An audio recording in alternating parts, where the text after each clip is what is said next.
Hello dear students, good morning, how are you. आज आपके लिए सेकंड पार्ट है जो पोइट्री का, उसकी पहली पोइम है ए फोटोग्राफ। इसकी जो कवित्री है वो है सेली टॉलसन। तो इस कविता को पढ़ाने से पहले मैं आपको इसके बारे में बताना चाहता हूँ कि जो ए फोटोग्राफ है, ए फोटोग्राफ का जो मतलब है, इसमें क्या है कि जो कवित्री हैं उनके घर में एक फोटो लगा हुआ है और वो फोटो किसका है? उनकी माँ का है। उनकी माँ का फोटो है और उस फोटो में उनकी जो माँ थी, उनकी कजिन है, दो सिस्टर और है, चचेरी बहन और है उनके साथ में, जो समुद्र पर अपनी छुट्टियां मनाने के लिए गई थी अपनी दो चचेरी बहनों के साथ और अपने चाचा के साथ। तो वो फोटो वहां लगा हुआ है। तो उस फोटो को देखकर कवित्री को अपनी माँ की याद आती है, माँ की स्मृति में फिर ये कविता लिखी है। तो आप सभी अपनी अपनी बुक्स निकाल लीजिए और ये पहली पोएम है ए फोटोग्राफ। तो देखिए, the cardboard shows me how it was when the two girl cousins went paddling, each one holding one of my mother's hands, and see the big girl, some 12 years or so. तो the cardboard shows me, the cardboard shows me, जो photo लगा हुआ है वो मुझे दिखाता है। The cardboard shows me, जो फोटो कमरे में लगा हुआ है वो मुझको दिखाता है हाउ इट वाज, कि व्हेन द टू गर्ल, कि how it was when the two girl cousins went paddling, जब दो चचेरी बहन, each one holding one of my mother's hands, मतलब प्रत्येक जो दो कजिन है, एक कजिन ने एक हाथ पकड़ रखा है और दूसरी बहन ने, चचेरी बहन ने दूसरा हाथ पकड़ रखा है। तो दोनों चचेरी बहनों ने मेरी माँ का एक एक हाथ पकड़ रखा है और वो पैडलिंग, पानी में छप छप करते हुए, समुद्र पर जब छुट्टी काटने के लिए कवित्री की माँ गई थी तो उनके साथ जो चचेरी बहन गई थी, तो वो कहती थी कार्डबोर्ड shows me, जो फोटो लगा हुआ है वो मुझे दिखाता है हाउ इट वाज, कि when the two girl cousins, how it was मतलब कैसा प्रतीत होता है, how it was the cardboard shows me, photo मुझे दिखाता है हाउ इट वाज कैसा प्रतीत होता है, when the two girl cousins went paddling, each one holding one of my mother's hands, मतलब दो जो चचेरी बहन है उन्होंने एक मेरी माँ का हाथ पकड़ रखा है और दूसरी बहन ने दूसरा हाथ पकड़ रखा है और वो पानी में छप छप करते हुए, पानी में छप छप करते हुए गा रही हैं, अर्थात छुट्टी मना रही हैं। And see the big girl, और उन तीनों में सी द बिग गर्ल, मेरी माँ जो थी वो बड़ी थी, बड़ी लड़की थी, उन दोनों चचेरी बहनों से वो बड़ी थी, some 12 years or so, और शायद उनकी जो उम्र थी लगभग 12 वर्ष थी। And three stood to smile through their hair at the uncle with the camera.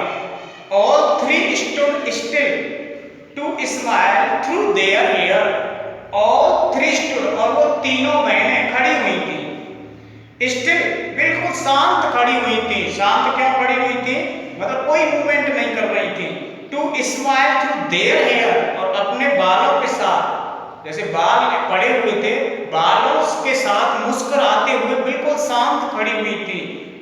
At the uncle with the camera, और जो चाचा थे वो कैमरा लेके खड़े हुए थे, अर्थात चाचा सामने कैमरा लेके खड़े और वो तीनों बहन बिल्कुल शांत खड़ी हुई थी, कोई मूवमेंट नहीं कर रही थी, गत नहीं कर रही थी, और अपने बाल पड़े हुए थे और उन बालों में थ्रू मुस्कुराते हुए खड़ी थी। किसके लिए? फोटो के लिए, क्योंकि चाचा सामने खड़े थे कैमरा लेकर के। तो a sweet face my mother's that was before I was born. अब कवित्री कहती है कि ए स्वीट फेस, मेरी जो माँ थी उसका चेहरा सुंदर था। ए स्वीट फेस, सुंदर चेहरा था। माई मदर्स मतलब मेरी माँ का सुंदर चेहरा था। That was before I was born, और ये जो फोटो था कब का था? बिफोर आई वाज बोर्न, मतलब मेरे जन्म से पहले का फोटो था। मेरा जन्म नहीं था तब का ये फोटो था, और मेरी माँ का ए स्वीट फेस, सुंदर चेहरा था। And the sea which appears to have changed less was their terribly transient feet and the sea, और जो समुद्र था which appears to have changed less, जो अब भी ऐसा प्रतीत हो रहा था क्या? चेंज लेस, उसमें बदलाव नहीं हुआ है, कम बदलाव हुआ है, ना के बराबर बदलाव हुआ है। Vast their terribly transient feet, और बहुत कम जो समुद्र ऐसा लगता था, एंड द सी समुद्र ऐसा लगता था, which appears कैसा लगता था? टू हैव चेंज लेस, उसमें बहुत कम बदलाव हुआ है। और vast their terribly transient feet, और उन्होंने अत्यधिक अल्पकालिक, अर्थात उनके जो अल्पकालिक पैरों को धो रहा है समुद्र।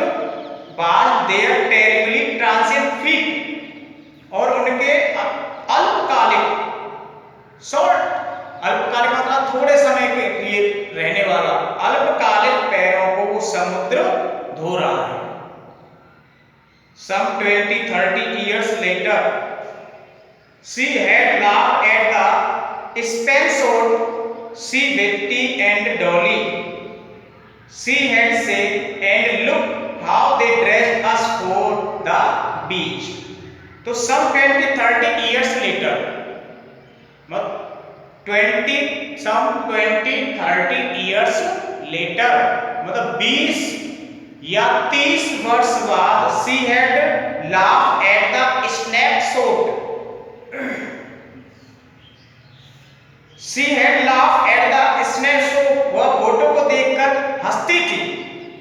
सन 20-30 years मतलब 20 या 30 वर्ष बाद, she had laughed at the snapshot, और वो उस फोटो को, स्नैपशॉट मतलब फोटो, उस फोटो को देखकर हंसती थी और कहती थी सी बेटी, कि बेटी को देखो, एंड डॉली, और डॉली को देखो, बेटी को देखो और डॉली को देखो। सी हैड से मतलब वो कहती थी कि बेटी को देखो और डॉली को देखो, and look how they dressed us for the beach, और समुद्र के तट पर छुट्टी मनाने के लिए कैसे कपड़े, and look how they dressed us for the beach, और समुद्र के किनारे छुट्टी काटने के लिए, एंड लुक देखो हाउ दे ड्रेस्ड, उनको किस प्रकार की वेशभूषा पहनाई गई थी, अर्थात कपड़े पहनाए गए थे। This C holiday was her past, mine is her laughter, मतलब हंसती हुई जब माँ का वो फोटो देखती है कि उनको किस प्रकार के कपड़े पहनाए गए थे जो समुद्र पर छुट्टी काटने के लिए गई थी, मनाने के लिए गई थी। तो this C holiday was her past, और समुद्र पर जो छुट्टियां काटने के लिए गई थी, जो मनाने के लिए गई थी, वाज हर पास्ट, वो मेरी माँ का अतीत था। और माइन इज हर लाफ्टर, और मेरी माँ की हंसी मेरा अतीत है। Both wry with the laboured ease of loss, तथा इस छत्ती पर हम दोनों मुश्किल से सामान्य दिखने का प्रयास करते हैं, अर्थात इस both wry with the laboured ease और लॉस, ये जो छती हुई है इस पर हम दोनों मुश्किल से सामान्य दिखने का प्रयास करते हैं। नाउ अब देखिए, she had been dead nearly as many years as that girl lived. Now she had been dead nearly as many years as that girl lived. Now she had been dead, अब वो मर गई, अब उसकी मृत्यु हो गई, मर गई। नियरली एज मैनी ईयर्स, लगभग उतने ही वर्ष व्यतीत हुए, मरे हुए, एज दैट गर्ल लिव्ड, जितने वर्ष वो जिंदा रही थी, अर्थात she had been dead nearly as many years, वो लगभग इतने वर्ष पहले ही मर गई, खत्म हो गई मेरी माँ, एट दैट गर्ल लिव्ड, जितने वर्ष वो जिंदा रही थी, अर्थात 12 वर्ष का जो फोटो कमरे में लगा हुआ है उसकी जो मृत्यु हुई 12 वर्ष पहले ही हो गई, मतलब वो याद करती है कवित्री।